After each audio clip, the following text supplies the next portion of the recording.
Welcome back, everybody. Be sure to like, subscribe, and comment on these videos. It really helps the channel a lot. Remember, you can always check out the other list of videos if you're just coming along now up here in this eye icon. So today we're going to go over green reading. So what is green reading? Well, green reading is your ability to determine how the ball is going to roll on a particular surface. And this skill is something that you acquire over a lot of experience, many years, testing it out, playing on different types of greens, different conditions. But it is certainly something that doesn't happen overnight. It's something that you acquire over the long run, over a lot of experience.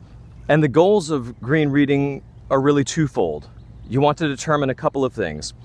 One, you want to determine where to send the ball off initially, its initial direction, its initial target. And secondarily, you want to determine the speed at which the ball needs to roll. So you're really trying to determine two things, direction and speed. In order to determine the direction and the speed we need to hit the putt, we have to analyze the surface that we're putting on. We need to understand what the surface is in order to understand how the ball is going to roll on it. And that's going to involve several different things. First of all, the type of grass that's on the green. In this case, I'm putting on a type of Bermuda grass, which is known to have grain, and we'll talk more about this in just a minute. And whether or not the grass is cut, thin, is it long, is it very shaggy, is it slow, is it fast, is it wet, is it dry? All of these things will play a part in how the ball is going to react on the green. There are some general rules of thumb that will apply across the board though, and that is objects are going to fall downhill.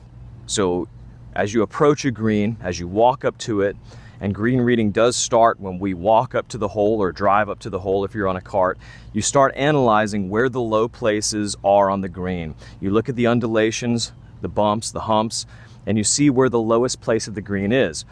That's where the ball will tend to go towards. It's always going to fall towards the lowest place. The ball is never going to go up the hill.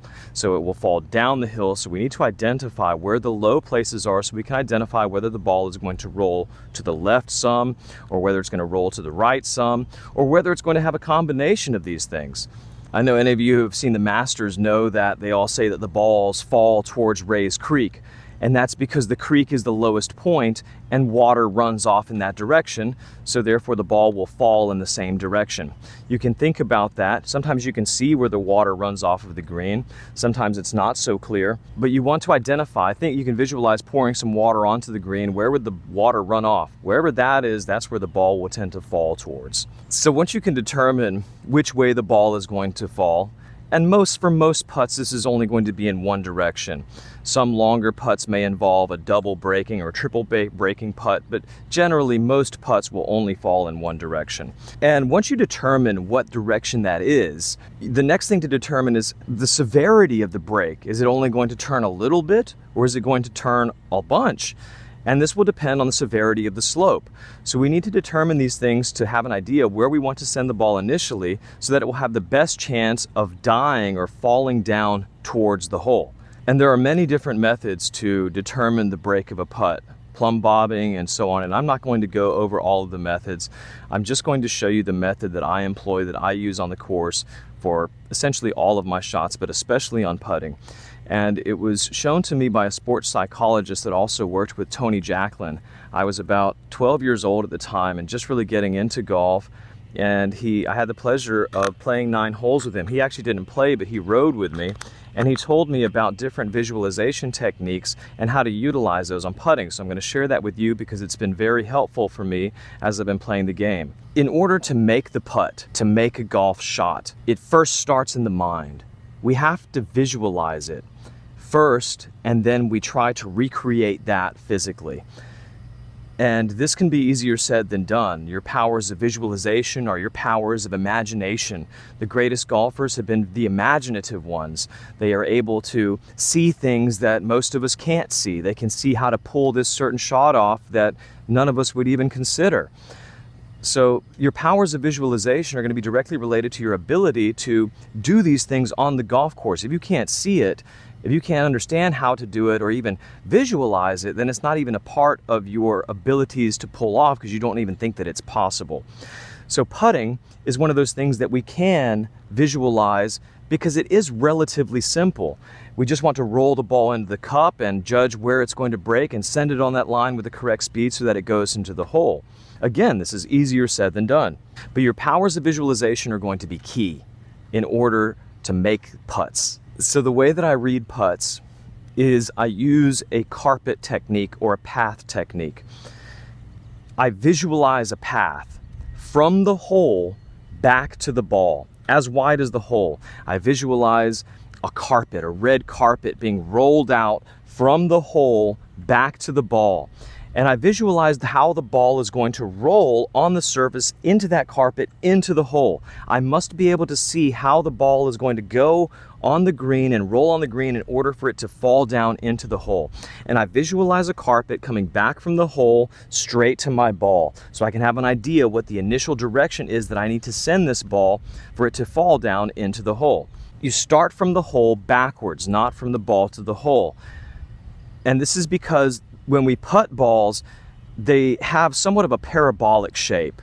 It doesn't turn that much when we first hit it, typically, and it will turn a lot more once it starts slowing down. Once it starts slowing down, the grass will then grab it more, the slope will grab it, and then it's going to break a lot. So typically putts don't break that much at the beginning, but they break a lot at the end. So I'm going to show you the visualization technique on this putt. I'm going to be putting the putt from right here next to this tee, and we're going to be putting to this hole. And it is downhill, so it's going to be faster than I think.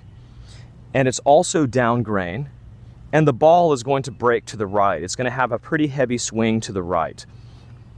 This green is very undulated. It has quite a severe slope on it, so this putt is going to break a lot.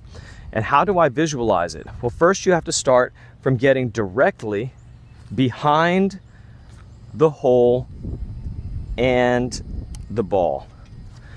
So first you want to visualize it, start from here where you are directly behind where you're going to putt from and the hole. So pretend that here we're trying to see the tee to the hole. Now, if we were to send it off straight in this direction, the ball is going to go way to the right, way over here, because it's never going to be able to go straight to the hole and go this and go to the hole. It's going to break, and so it's going to go like this. So what you want to do here is start slowly walking down the hill until straight becomes how much break is going to take to get into the hole. So it seems to me about right there is going to be the place where the ball needs to take off straight, essentially very close to that pin down in the bottom. It's going to have to go very close to this direction for it to then go into the hole. Something like this. I'm going to show you the path on the ground that I visualize. So remember that the putt has to come in from the side because it's going to break a lot when it slows down. So when I visualize the path, and also it's helpful to walk onto the surface when you're reading your greens.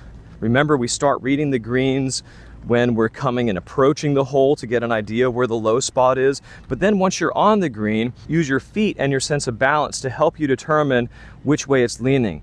For instance, as I stand here next to the hole, I can tell that my left leg is lower than my right. So I can tell that it's like this, so the putt is going to tend to go this way. And I can feel this out in any direction. For instance, if I stand this way, I can tell that my toes are up a little bit, so my feet are like this, so that's also an indication that it's coming downhill. Now this is more of an obvious break, but it may be helpful to do this when the breaks are more subtle and it's not obvious where it's breaking. So when you visualize the ball coming into the hole, the ball is not going to be able to enter this particular hole from the front, because it can never have enough speed because it's going to break out of the hole this way. So the ball is going to have to enter the cup from the side, maybe at 45 degrees or so, or maybe all the way on the side, but probably something about from here. So it's going to have to enter from the side. So when we initiate our path coming back from the ball, we move back in that direction out a little bit because this is going to be the slowest part of the putt, and then we come back and work it back to the hole, or sorry, back to the ball. We work from here and we slowly work backwards back to the ball. So I'm going to read this putt and I'm going to show you the visualized path that I see on it, and then we're going to putt the ball so you can see if my read was accurate or not. So I'm going to show you the path. I'm going to glide my putter over what I think is the path that the ball will take to get towards the hole. And it looks to me like the ball is going to have to travel somewhat on this path here.